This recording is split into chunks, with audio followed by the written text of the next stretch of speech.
TV serial वसुधा के आने वाले एपिसोड्स में कहानी एक नया मोड़ लेने वाली है, जो दर्शकों को न सिर्फ चौंकाएगा बल्कि भावनात्मक रूप से भी झकझोर देगा। यह ट्विस्ट कहानी की सबसे जटिल किरदारों में से एक, चंद्रिका, के इर्द-गिर्द घूमता है, जो नायक देव की मां है। चंद्रिका एक ऐसी महिला है जो अपने बेटे से बेहद प्यार करती है और उसकी भलाई के लिए कुछ भी करने को तैयार रहती हैं। लेकिन उनका यह प्यार धीरे धीरे एक अंधभक्ति में बदलता जा रहा है, जिसमें सही और गलत के बीच की रेखाएं मिट चुकी हैं। अब तक की कहानी में हमने देखा है कि वसुधा, जो खुददार, आत्मनिर्भर और संवेदनशील स्वभाव की महिला है, कैसे देव के जीवन में आई और कैसे परिस्थितियों ने उन्हें एक दूसरे के करीब ला दिया। वसुधा और देव के बीच एक अनकही समझ है, एक मजबूत रिश्ता है जिसे कई बार परीक्षाओं से गुजरना पड़ा। लेकिन हर बार वसुधा ने अपने प्यार, त्याग और समझदारी से सभी को जीत लिया। चंद्रिका, हालांकि देव की मां है, लेकिन उन्होंने कभी भी वसुधा को अपनी बहू के रूप में स्वीकार नहीं किया। उनके लिए वसुधा एक आम लड़की है, जिसे उन्होंने अपने घर में नौकरानी से भी बदतर हालत में रखा है। उन्होंने हमेशा यही चाहा कि देव किसी उचित खानदान की लड़की से शादी करे।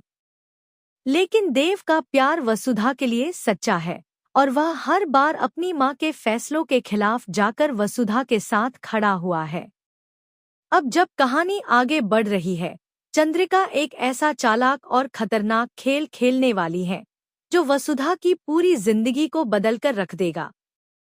दरअसल वह अब वसुधा को हमेशा के लिए देव की जिंदगी से बाहर निकालना चाहती है। इसके लिए वह एक ऐसा प्लान बनाती है जो न सिर्फ वसुधा के लिए चौंकाने वाला है, बल्कि देव के लिए भी एक झटका होगा। इस प्लान के तहत चंद्रिका अब वसुधा की शादी भंवर नामक एक शातिर और चालाक व्यक्ति से करवाने की कोशिश करेंगी। भंवर, जो वसुधा से पुरानी दुश्मनी रखता है, जेल में बंद है।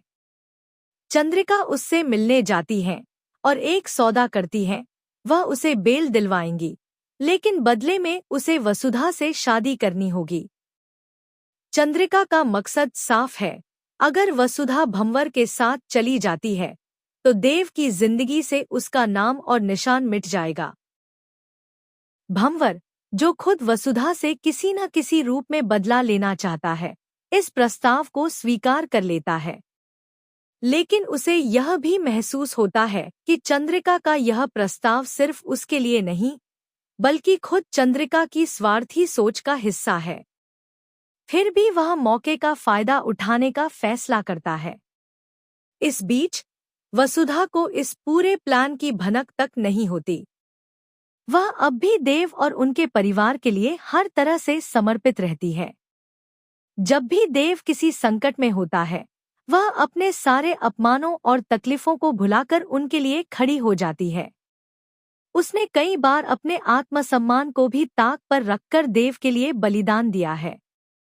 लेकिन अब उसकी दुनिया पूरी तरह से उलटने वाली है। जैसे ही भंवर जेल से बाहर आता है और वसुधा से शादी की बात सामने आती है, वसुधा पूरी तरह से टूट जाती है। उसे समझ नहीं आता कि उसकी जिंदगी के साथ ऐसा खेल क्यों और कैसे खेला जा रहा है। वहीं दूसरी ओर देव को जब इस बात की जानकारी मिलती है कि उसकी मां ने ही वसुधा की शादी भंवर से तय कर दी है, तो वह अंदर से बुरी तरह हिल जाता है।